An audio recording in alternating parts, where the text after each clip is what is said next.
You know, that's the human being. Lips, tongues, hands, and the face. Your face is also extraordinarily amenable to voluntary manipulation. So you can learn to move single neurons in the tissue underneath your eyes.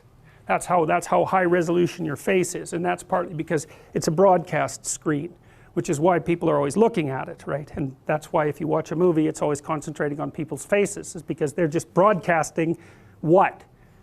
They're broadcasting their stories constantly, and we're looking at their faces. What are you looking at? What are your eyes pointing at? What are you up to? What's your emotional expression? What are you going to do next? What do you think about me? Where are you going?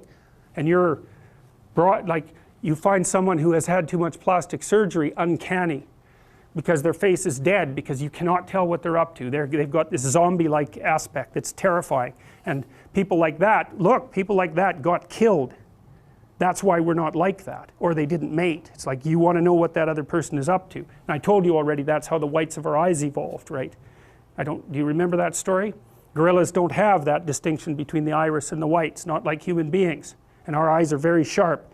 And one thing we really want to know is, what are you looking at and why? What are you up to? And if I can tell what you're looking at, I can infer what you're going to do. And you want to broadcast that. Well, except when you don't want to broadcast it. But you know, most of the time you want to be pretty transparent to other people, because otherwise they won't trust you, and if they don't trust you, they won't cooperate with you, they won't compete with you, and the probability that they'll come after you is extraordinarily high, because you'll be evil predator in no time flat. So, okay.